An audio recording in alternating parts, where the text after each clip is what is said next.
For more than 70 years, pilots all around the world have been relying on the accuracy of an instrument landing system to safely guide them to the runway in good weather conditions and bad.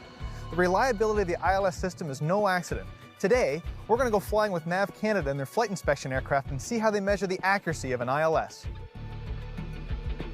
NAV Canada is responsible for more than 100 ILS installations at airports all across the country, as well as hundreds of VORs, DMEs, and other navigational aids.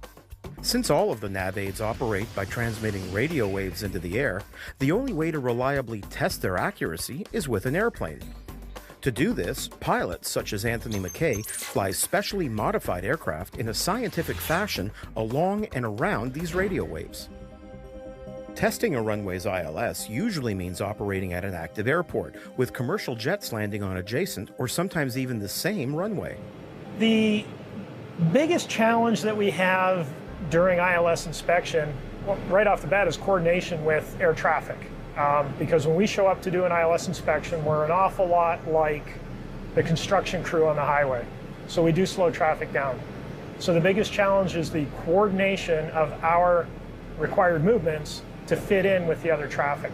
Essentially, we work with the tower and the terminal control unit, and we operate within a piece of airspace that's 10 miles long, 2 miles wide, and capped at 2,100 feet. So if we can operate within that airspace and not cross across the entire airport, the rest of the airport can still function properly. And the impact to eventually the traveling public is lessened. Keeping the aircraft inside that small pocket of airspace means that Anthony has to fly the CRJ-200 in a way that most commercial aircraft would only accept in extreme circumstances.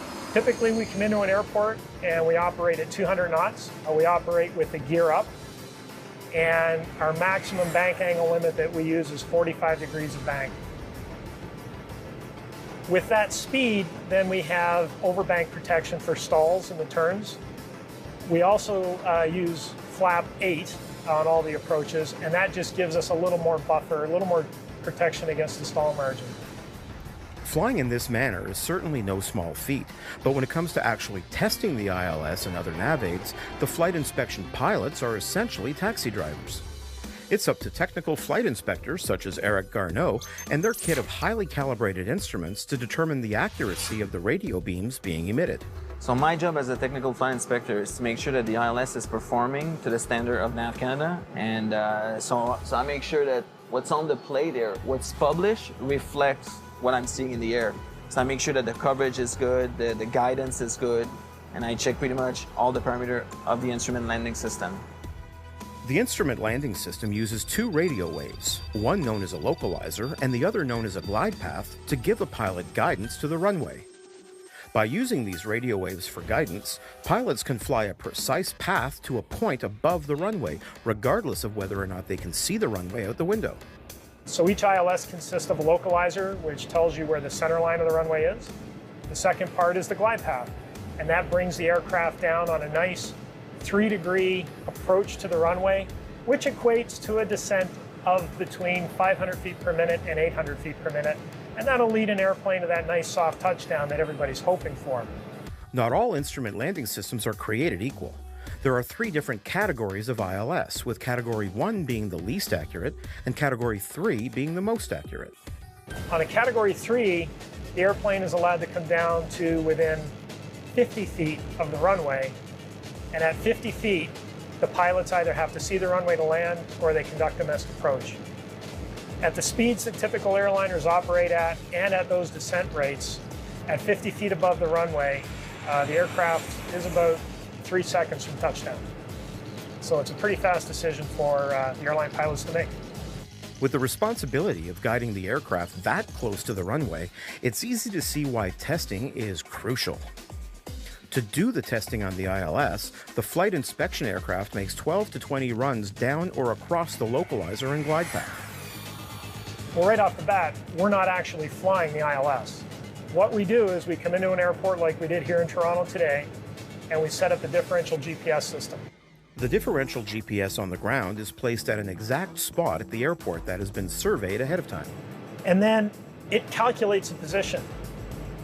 And from that calculated position, it says, okay, so the GPS satellites are telling me that I'm here, but because of this precise survey from before, I actually know I'm 2 feet left of that. By transmitting this information to the computer in the aircraft and then combining this with the aircraft GPS, the flight inspection computer can calculate the aircraft's position down to 1 centimeter, or roughly half an inch. This allows Eric to generate a 100% geometrically accurate path, which is displayed on Anthony's primary flight display and the heads-up display. As Anthony flies his runs down the path generated by the GPS, Eric compares the aircraft's position to the ILS signal that's being received.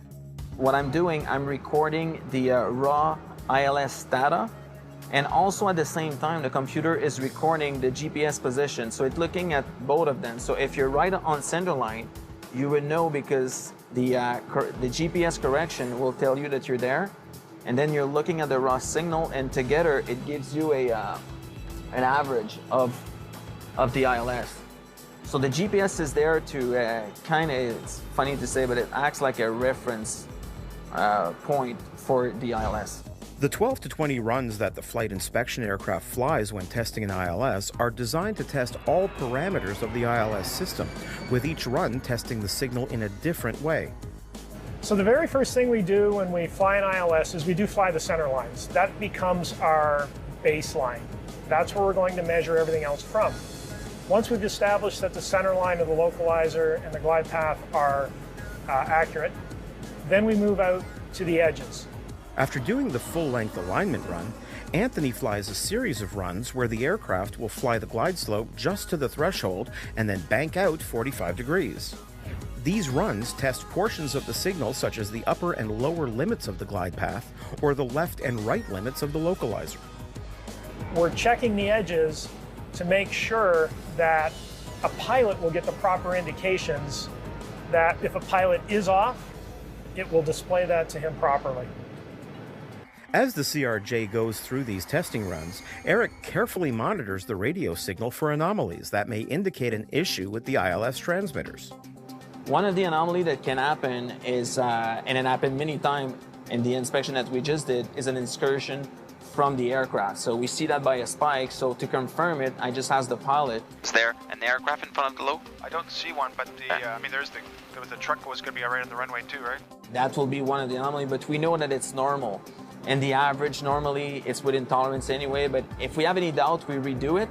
The other anomaly that I would say, the glide path sometime with ice or snow can shift a little bit, so I'm looking for a shift. I'm also looking for power, for coverage. If the powers drop, maybe there's something going on with the system, so I talk with the ground tech and we try to find out what the problem could be.